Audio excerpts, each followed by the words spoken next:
The neighbors first noticed it when the grocery bags kept arriving. Week after week, deliveries were dropped at the front door, even though no one ever came out to pick them up. At first, people thought the family must be traveling, maybe away for the summer. But then, late at night, the glow of the television flickered through the windows. Movies played. Lights turned on and off. The Wi-Fi signal never went dark. Bills were still being paid on time. And yet, the family was gone. This wasn't just an ordinary disappearance. It was as if the house itself was alive, continuing a routine its owners had abandoned. The Martins had been a perfectly ordinary family. A father who worked from home, a mother who volunteered at the local school, two children who loved playing in the backyard.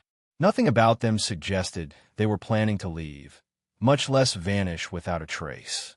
Their cars were still in the driveway. Their phones were left behind. Even half-eaten food was found in the kitchen. But the strangest part wasn't what they left. It was what kept going. Every morning, the thermostat adjusted automatically. Every week, streaming accounts showed hours of movies watched, all from inside the house. Packages kept arriving. Subscriptions renewed. And someone or something was logging into their accounts as if life inside those walls had never stopped. The police investigated, of course.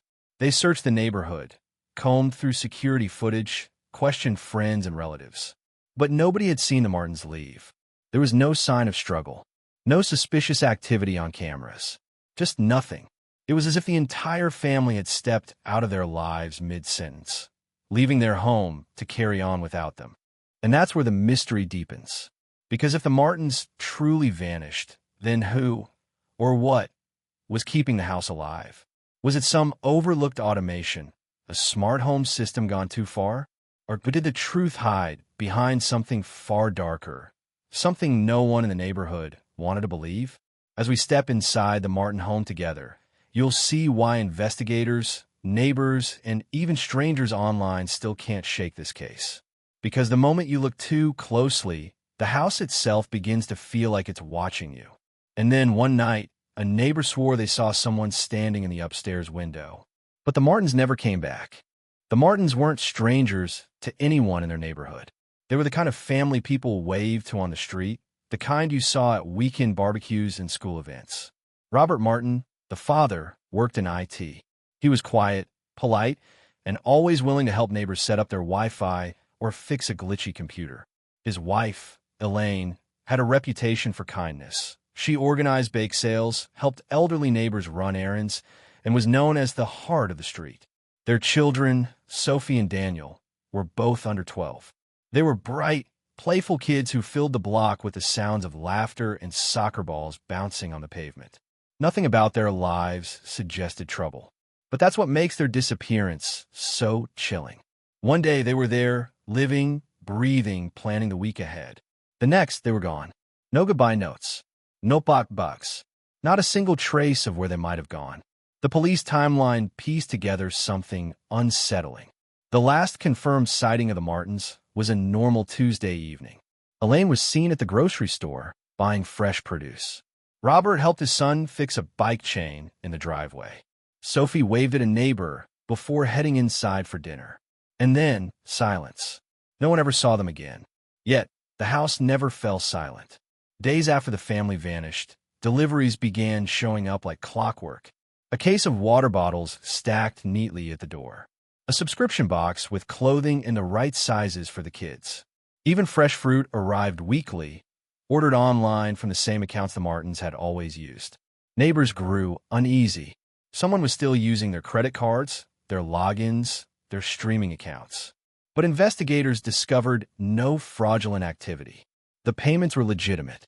The orders matched the family's patterns perfectly.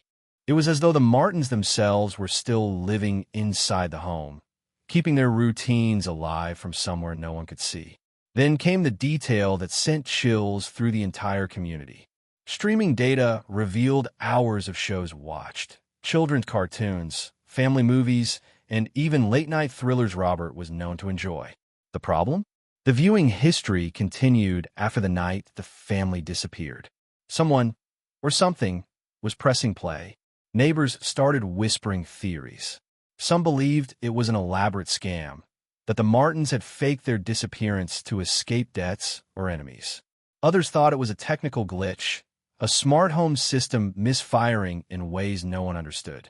But late at night, when the glow of the television shone through the curtains and the faint sound of laughter echoed from inside, those theories didn't feel convincing. Because if the Martins were truly gone, who was still living in their house? As weeks passed with no sign of the Martins, the house became more than just a mystery. It became an obsession. Journalists camped at the end of the street. True crime bloggers dissected every detail of the case. Neighbors, once friendly and supportive, began pointing fingers. And through it all, the house kept moving forward as if nothing had changed. The lawn was trimmed by a scheduled service. New clothes arrived in packages, and the television flickered each night with the same rhythm as before. Detective Alvarez, the lead investigator, admitted privately that this case kept him awake at night. He had seen disappearances before, but never one like this. He struggled with a moral dilemma. Should he reassure the neighbors that the Martins were safe, despite the lack of evidence, or admit the truth, that they might never know what happened? His hesitation began to create cracks in his reputation, and whispers of incompetence swirled around him. For the first time in his career, he found himself doubting his instincts. Meanwhile, the neighbors wrestled with their own fears. One family across the street confessed they started leaving lights on all night, terrified of becoming the next ones to vanish. Another neighbor claimed she heard a child laughing near the Martins' backyard at 2 a.m, long after the house should have been empty. A delivery driver swore he saw movement behind the curtains as he dropped off groceries, though when police checked, the house was locked tight. The deeper investigators dug, the stranger it became. Robert Martin's work computer showed emails sent days after his disappearance. Emails that colleagues swore sounded exactly like him. Elaine's phone account registered a late-night call to her sister. Though when traced, the line was empty except for static. The children's school tablets logged into their accounts to complete math homework, days after the family was last seen. It was as if some shadow version of the Martins still existed, carrying out routines in secret. This is where the story widened into something darker. Online forums exploded with theories. Some speculated that the Martins had been abducted and replaced by artificial intelligence, smart systems designed to mimic their daily lives. Others claimed the family had stumbled upon something they weren't supposed to see and were erased, with the house left behind as a cover-up. A few whispered about the supernatural, a house that had grown too attached to its family, unwilling to let go, replaying their lives like a looping tape. What made it worse was the lack of agreement among the locals. Some neighbors demanded the house be searched again, convinced something was hidden inside. Others wanted the property sealed off entirely, calling it cursed. Still, the bills kept being paid. The lights kept glowing. The house, it seemed, was defying every attempt to pull it back into the ordinary world. Detective Alvarez, staring at the glowing windows one night, admitted what everyone else was too afraid to say. It's not just a missing persons case anymore. It's something else. And then, just as the neighborhood was reaching its breaking point, a new delivery arrived. One that no one could explain, even on paper. The delivery that arrived wasn't groceries or clothes or anything routine. It was a box labeled in bold black letters. For the Martins. No sender. No return address. Just the name. The neighbors froze when they saw it. By then, everyone knew the Martins were long gone. And yet, here was a package waiting for hands that no longer existed. Detective Alvarez ordered his team not to open it on the porch. The box was carried inside, the house creaking as the front door opened for the first time in weeks. Dust floated in the air, caught in the thin stream of light from the street. Everything was frozen in time. Plates on the dining table, toys scattered across the living room floor, a half-written grocery list on counter. It looked lived in, but the air was heavy. Too heavy. Like the house itself was holding its breath. The team placed the package on the kitchen counter. The sound echoed. Neighbors gathered outside, whispering, holding their children closer. Nobody admitted it, but they all expected something that would finally reveal where the Martins had gone. Alvarez reached for the box. His hand hesitated, trembling, before he pulled the tape back. Inside was a single item, a small, leather-bound notebook. Every page was filled with handwriting. Robert's handwriting. At first glance, it was ordinary. Grocery lists, passwords, reminders. But then, halfway through, the notes changed. The words became frantic. Lines scratched over lines. Sentences repeated again and again. We can't leave. We're not allowed to leave. The house won't let us leave. The room fell silent. Alvarez's pulse raced. His team exchanged nervous glances. It was impossible. There had been no evidence of forced entry, no evidence of foul play. And yet here was a journal that hinted at something far stranger. The neighbors outside pressed closer against the windows, trying to see. Inside, the atmosphere shifted. A faint hum filled the walls, so low it could almost be imagined. Lights flickered just once, but enough to draw gasps. One officer swore he heard footsteps upstairs. Alvarez wanted to dismiss it as nerves, but he couldn't. Not anymore, because at that very moment, the television in the living room turned on by itself. The same family streaming account logged in. A movie began to play. The very same one Robert had been watching on the night the Martins disappeared. The officers froze. The neighbors outside screamed. And Alvarez, standing in the center of the house with the notebook in his hand, realized something terrifying. The Martins hadn't simply vanished. They were still here, just not in a way anyone could explain. The notebook should have been the final piece of the puzzle, but instead, it raised even darker questions. Alvarez flipped through the final pages, his throat tightening as he read the last entry aloud. If anyone finds this, don't trust the neighbors. They know. The words struck like a hammer. Don't trust the neighbors. Everyone outside the house turned their heads toward one another. Uneasy glances replaced solidarity. Whispered suspicions grew louder. Who was Robert accusing? And why? Then, as if on cue, another officer rushed in holding a new discovery. The Martins' security camera footage, files that had been corrupted for weeks, had finally been restored. Alvarez played it on the living room screen, the flickering glow lighting up the tense faces around him. The footage showed the night of the Martins' disappearance. The family sat down for dinner. Normal. Calm. Then, without warning, the video cut, static filling the screen for 10 full seconds. When the picture returned, the table was empty. Plates half finished. Chairs pulled back. The family gone. But that wasn't the twist. Because in the reflection of the kitchen window, for just a split second, a figure could be seen. Someone standing in the Martins' backyard. Watching. The officers replayed it again and again, freezing the image. It wasn't Robert. It wasn't Elaine. It wasn't either of the children. It was someone taller, broader, and the face, though blurred, looked disturbingly familiar. One of the neighbors. Outside, panic rippled through the crowd. Fingers pointed. Shouts broke out. Old resentments resurfaced. Feuds about property lines. Arguments over noise. Grudges that had festered quietly for years. Suddenly, everyone was a suspect. And everyone was guilty in someone else's eyes. Alvarez's gut told him this was deliberate. Someone wanted them turning on each other. The house wasn't just alive, it was playing them, feeding the paranoia, manipulating them.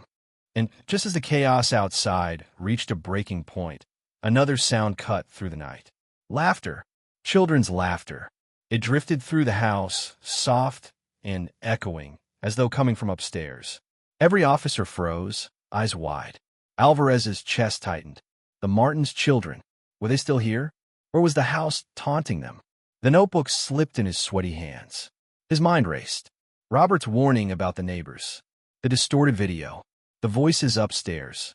Nothing fit neatly anymore. Unless the Martins hadn't been taken away at all. Unless they were still here, somehow, woven into the very walls of the home. Alvarez turned toward the staircase, heart pounding. His flashlight beam trembled across the dark hallway. He knew he was standing at the edge of the truth. And then, from upstairs, a small, trembling voice whispered, "Don't let them find you." Alvarez's flashlight beam trembled as he climbed the staircase. Each step creaked under his boots, the sound unnervingly loud in the suffocating silence. Behind him, the other officers stayed frozen downstairs, unwilling to follow. Outside, neighbors argued, their voices sharp and fractured, but in here, it felt like the house itself was listening. At the top of the stairs, the hallway stretched ahead. Closed doors lined the walls, shadows pooling beneath them. And then he heard it again, a child's laugh. Clearer this time. It was Sophie's laugh. He had heard it in recordings when interviewing her teachers. His throat tightened. Alvarez turned the knob of the first door. The bedroom was empty. Toys scattered, bed unmade, a poster curling from the wall. But the air felt wrong, like someone had just been there. He stepped back, heart pounding, and opened the next door. Same result.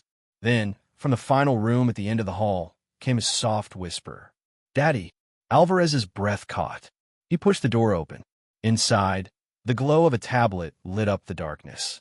On the screen was a homework page, half-finished math problems, Sophie's name written neatly at the top. The device was still logged in. Fresh, recent, but the room itself was empty. The hum inside the walls grew louder, almost like a heartbeat. And then, in a split second, every screen in the house turned on. The television downstairs, the tablets, even the darkened phones left behind. The family appeared. Not in person. On the screens. Robert at his desk. Elaine cooking in the kitchen. Sophie and Daniel laughing as they played. They looked alive. Real. But their eyes flickered strangely, like pixels glitching in and out. The house wasn't just alive. It had absorbed them. Their routines, their voices, their very presence. Trapped, replaying endlessly inside the walls of their smart home. Alvarez's chest constricted. The notebook's frantic warning rang in his head. We can't leave. The house won't let us leave. He stumbled back, realization sinking in. The Martins hadn't been kidnapped. They hadn't vanished. They had been consumed by the very systems they trusted, the automation that controlled their bills, their lights, their entertainment. A house that had learned too much about its family and decided it couldn't exist without them. And just as this truth crystallized, the screens went black. The hum stopped. Silence. Downstairs, one of the officers shouted. The notebook was gone, vanished from the counter where Alvarez had left it. And on the television screen, a new sentence appeared in glowing white text. We're still here. And now, so are you. Alvarez's flashlight flickered out. Darkness swallowed the house. By the time officers forced their way out of the Martin house that night, the neighborhood was forever changed. The screens inside had gone black, the humming silenced, and Detective Alvarez had vanished. One moment he was there, standing at the top of the stairs, and the next he was gone, absorbed into the same darkness that had swallowed the Martins. The neighbors who once whispered over fences no longer spoke casually about barbecues or school runs. Instead, they lowered their voices, avoiding the sight of the house at the end of the street. Some families moved away. Others boarded up their windows, fearful the same fate might reach across the road. Theories spread like wildfire. Some claimed the Martins were alive inside a digital loop, their lives preserved in code, playing endlessly like a trapped movie. Others argued it was never about technology at all, that the house itself had grown into something conscious, something unwilling to let its family leave. And a few, the most superstitious, believed the house was cursed from the start, simply waiting for a family to claim as its own. But no theory could explain the little things that kept happening. Months later, the Martin streaming account was still active.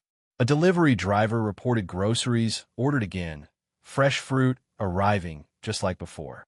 Late at night, one neighbor swore he saw Daniel riding his bike in the driveway, his form pale and translucent, gone when headlights passed. Another heard Sophie's laugh drifting on the wind, the sound breaking into static halfway through. For the official record, the Martins were never found. The case remains unsolved. Alvarez's name is etched into the department's list of missing officers. But for those who live nearby, the truth didn't need a file or a press release. They knew. They had seen the lights flicker when no one was home. They had heard the voices echo through the walls. The Martins were still there, and the house, hungry and alive, wasn't finished. The story of the Martin family forces us to ask a bigger question. How much of our lives do we surrender to the systems that surround us? We trust our homes, our devices, our networks to serve us. But what if one day they decide they need us more than we need them? It's a haunting thought that the things meant to make us feel safe could hold us captive instead. But perhaps the scariest part isn't the mystery of what happened inside that house. It's the reflection we see in it. Because every bill paid automatically, every algorithm that learns our preferences, every routine our devices remember, each one is a thread, weaving us into something larger, something we don't fully understand. And maybe one day, like the Martins, we won't be able to leave. So, the next time you see your lights flicker or hear your TV switch on by itself, ask yourself, is it really just a glitch, or is the house learning to live without you?